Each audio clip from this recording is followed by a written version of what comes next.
Hello बच्चों, let's read the question. The question is, in a photocell, bichromatic light of wavelength 2475 angstrom and 6000 angstrom are incident on a cathode whose work function is 4.8 electron volt. In a uniform magnetic field of 3 into 10 to the power minus 7 Tesla exists parallel to the plate. The radius of the path described by the photoelectron will be.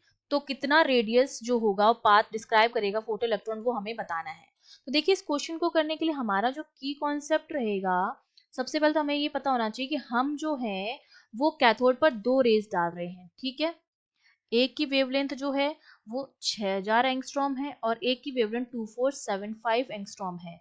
तो जब भी हम किसी cathode पर या metal surface पर कोई incident light डालते हैं तो वहां से इलेक्ट्रॉन कब इमिट होंगे, क्योंकि एक तो इनके पास जो मिनिमम एनर्जी रिक्वायर्ड होती है इस सरफेस से बाहर निकलने के लिए, जो कि हमारी होती है वर्क फंक्शन।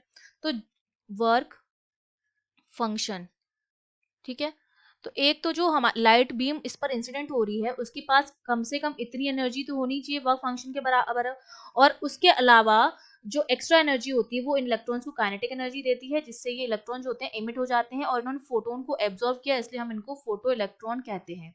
तो अगर मैं इसकी इक्वेशन बनाऊं तो मैं लिख सकती हूँ एच न्यू इंसिडेंट, वो दो काम करेगा, एक तो वर्क फंक्शन के बराबर एनर्जी प्लस बची हुई एनर्जी वो क्या करेगा, काइनेटिक एनर्जी प्रोवाइड करवाएगा। तो ये हमारी इक्वेशन हो जाएगी फोटो इलेक्ट्रिक इफेक्ट की इक्वेशन, जिसमें एच न्यू इंसिडेंट जो होता है that is equal to work function plus kinetic energy of those photo electrons.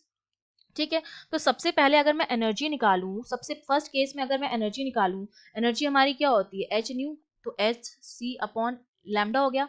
तो लैम्डा हमारे दो हैं तो एनर्जी दो हो जाएंगे, ई वन लैम्डा वन के केस में और ई टू हो जाएगी हमारी लैम्डा टू के केस में।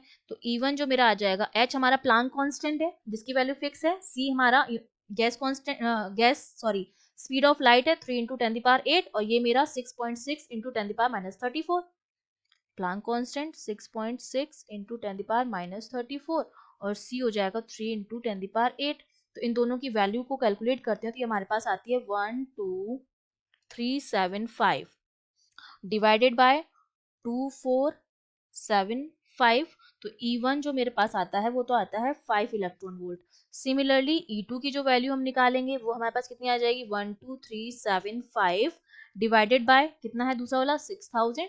तो E2 जो आता है इस केस में वो कितना आता है 2.06 इलेक्ट्रॉन वोल्ट।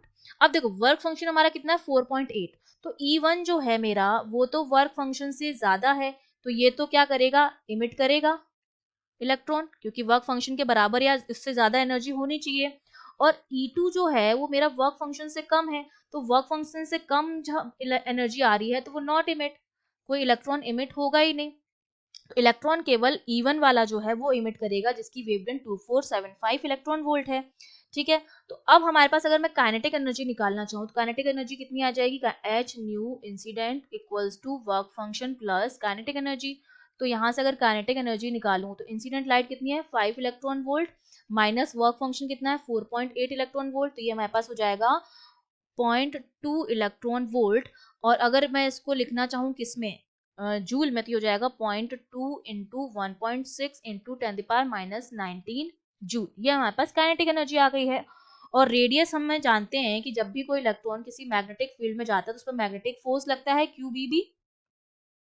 ठीक है, और जो मेरा किसके बराबर होता है सेंट्रीपिटल फोर्स के mv² अपॉन r जो होता है वो QBV के बराबर होता है। तो यहाँ से मेरे पास जो रेडियस का फॉर्मूला निकलता है वो हमारे पास आता है √2m k अपॉन QB, जहां पर B मैग्नेटिक फील्ड है, Q आपका चार्ज है, M आपका मास है और जो K है वो आपकी काइनेटिक एनर्जी है, क्योंकि हम जानते हैं काइनेटिक एनर्जी जो होती है वो हमारी क्या होती है हाफ mv² होती है।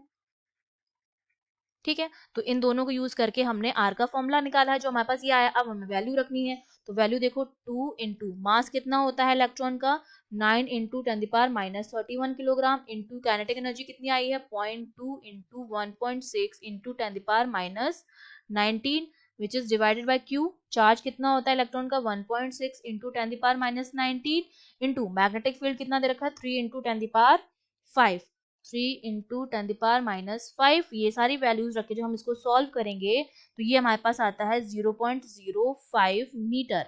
जिसको मैं, क्योंकि हमारे ऑप्शंस जो हैं वो सेंटीमीटर में है, तो ये मेरा हो जाएगा 5 सेंटीमीटर। तो रेडियस हमारी कितनी आई है 5 centimetre. That means B option जो होगा वो हमारा बिल्कुल करेक्ट हो जाएगा। I hope you understood well. All the best.